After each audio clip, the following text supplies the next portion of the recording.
Hello বন্ধুরা, কেমন আছেন সবাই? আশা করি সকলে অনেক ভালো আছেন। ফাইনালি এই চ্যানেলের আরও একটি নতুন ফ্রেশ ভিডিও নিয়ে চলে এলাম। তো বন্ধুরা, আজকের ভিডিওতে আমরা শিখব কীভাবে পিক্সেলল্যাব অ্যাপ্লিকেশনের মাধ্যমে এই ধরনের সুন্দর সুন্দর নাম ডিজাইনগুলো করতে হয়।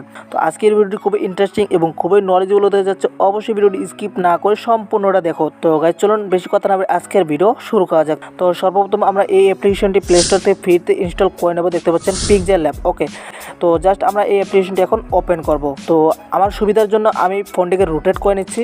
তো বন্ধু, দেখতে পাচ্ছেন অ্যাপ্লিকেশনটি কিন্তু ওপেন হয়ে গেছে। দেন এখানে একটি টেক্সট থাকবে, এটাকে আমরা ডিলিট করে দেব। এরপর এখান থেকে 3 ডটে ক্লিক করব। দেন এখান থেকে ইমেজ সাইজ অপশনে ক্লিক করব। দেন এখান থেকে কাস্টমে ক্লিক করে ইউটিউব থাম্বনেল এইটাকে আমরা সিলেক্ট করে নেব। দেন এরপর ওকেতে ক্লিক করব।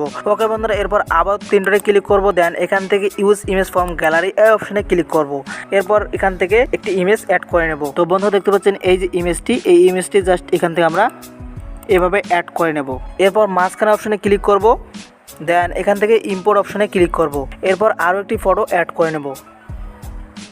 ওকে গাইস, এরপর আবারও প্লাস এখানে ক্লিক করব। ফ্রম গ্যালারিতে ক্লিক করে একটি পিএনজি ফটো অ্যাড করে নেব। তো দেখতে পাচ্ছেন আমরা পিএনজি ফটোটি অ্যাড করে নিলাম। এখানে যে ফটো, যে ম্যাটেরিয়ালগুলো ব্যবহার করা হবে সবগুলোর লিঙ্ক ভিডিও ডিসক্রিপশন বক্সে পেয়ে যাবেন। এরপর এই আইকনে লং প্রেস করে এভাবে এটাকে রোটেট করে দেবেন এভাবে, ঠিক আছে? ওকে বন্ধুরা, এরপর আমরা এই অপশানে ক্লিক করব। দেন এখান থেকে টেক্সটে ক্লিক করব। এরপর আমরা এই টেক্সটটিকে মাঝ বরাবর নিয়ে এসে ডাবল ট্যাপ করব। দেন এরপর এটাকে ডিলিট করে দেব। এরপর আপনারা আপনাদের নাম বা পছন্দের একটি নাম অ্যাড করতে পারেন। নামটি অ্যাড হয়ে গেলে ডান অপশানে ক্লিক করবেন। দেন এখান থেকে ওকে অপশানে ক্লিক করে দেবেন। এরপর অপশনগুলো নিচে নিয়ে আসবো। এখানে একটি অপশন পেয়ে যাব সাইজ, এখানে ক্লিক করব। দেন সাইজটি আমরা বাড়াই দেব। এরপর টিক মার্কে ক্লিক করব। দেন এরপর আমরা ফন্টটি চেঞ্জ করে দেব। এর জন্য ফন্টে ক্লিক করব। এরপর মাই ফন্টে ক্লিক করে আমরা ফন্টটি চেঞ্জ করে দেব। আর এখানে যে ফন্টটি ব্যবহার করব এই ফন্টের লিঙ্ক ভিডিও ডিসক্রিপশন বক্সে পেয়ে যাবেন। আর পিক্সেলল্যাবে কীভাবে ফন্ট অ্যাড করতে হয় এ নিয়ে অলরেডি আমাদের চ্যানেলে ভিডিও আছে, চাইলে ভিডিওটি দেখতে পারেন। সেই ভিডিওর লিঙ্ক এই ভিডিও ডিসক্রিপশন বক্সে দেওয়া থাকবে। তো দেখতে পাচ্ছেন এই যে ফন্টটি, এই ফন্টের লিঙ্ক ভিডিও ডিসক্রিপশন বক্সে দেওয়া থাকবে। ফন্টটি সিলেক্ট করে নেওয়ার পর ওকে অপশনে ক্লিক করে দেবেন। তো দেখতে পাচ্ছেন এরকম চলে আসবে। তো এরপর আমাদের এখানে একটু কাজ করতে হবে, সেটি হচ্ছে এই যে দেখতে পাচ্ছেন পেন্ডিং এই অপশানে ক্লিক করবেন। ক্লিক করে দেওয়ার পর লেফট পেন্ডিং এটাকে আমরা একটু বাড়ায় দেব। এরপর নিচের রাইট পেন্ডিং এটাকে আমরা একটু বাড়ায় দেবো, ঠিক আছে? তাহলে দেখতে পাচ্ছেন আমাদের লেখাগুলো ফুল চলে আসবে। এরপর এটাকে আমরা মাঝ বরাবর এবার সেট করে নেব। দেন ওকে অপশানে ক্লিক করে দেবো। চাইলে আপনারা পিএনজিটি আরও রোটেট করে নিতে পারেন, ঠিক আছে?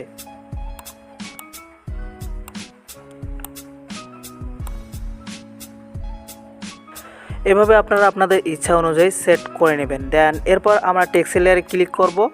এরপর একটু নিচে চলে আসব। এখানে একটি অপশন পেয়ে যাব স্টক, এখানে ক্লিক করে দেব। ক্লিক করে দেওয়ার পর এই অপশনটি এনেবল করব। দেন এখান থেকে আমরা ব্ল্যাক কালারটি সিলেক্ট করে নেব। ব্ল্যাক কালারটি সিলেক্ট করে নেওয়ার পর এখানে দেখতে পাচ্ছেন স্টক ওয়েট, এখান থেকে আমরা এটাকে একটু বাড়ায় দেব। এরপর আরও একটি অপশন আমাদের খুঁজে বের করতে হবে, তো আমরা খুঁজে বের করে নিচ্ছি। তো দেখতে পাচ্ছেন টেক্সট সার্চ, তো জাস্ট এই অপশনটি আপনারা খুঁজে বের করবেন। এরপর এখানে ক্লিক করে দিবেন। দেন এই অপশানে ক্লিক করবেন। এরপর আমরা আবারও এই ফটোটি অ্যাড করে নেব।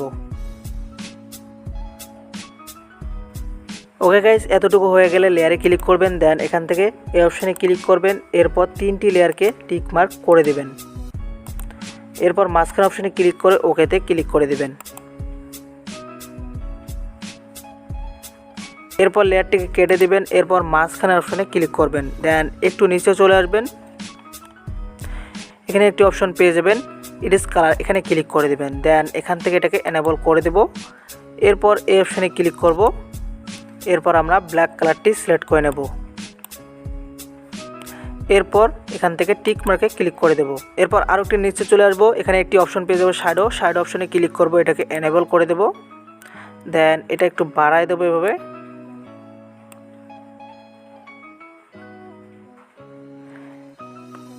এরপর নিচের অপশনটি আমরা জাস্ট একটু মাইনাস করে দেব এভাবে, ঠিক আছে? এরপর আমরা এখান থেকে টিক মার্ক করে দেব। ওকে বন্ধুরা, এরপর এখানে একটি অপশন পেয়ে যাবেন 3D শেপ, এই অপশানে ক্লিক করবেন। দেন এটাকে এনেবল করে দেবেন। এরপর নিচের অপশনটি সিলেক্ট করে নেবেন। এরপর এখান থেকে দেখতে পাচ্ছেন এটা 12% দেওয়া আছে, এটাকে আমরা কমায় দেবো একটু।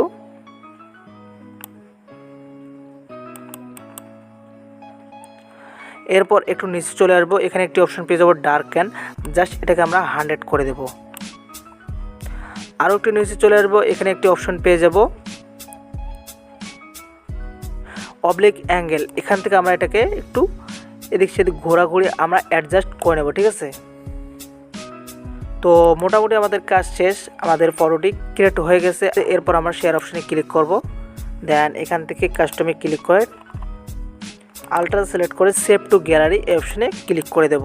তাহলে আমাদের ফটোটি সেভ হয়ে যাবে। তো কেমন লাগলো ভিডিওটি অবশ্যই কমেন্ট বক্সে জানাবেন, আর এখনও ভিডিওতে লাইক না করে থাকলে অবশ্যই বন্ধুরা লাইক করে দিবেন।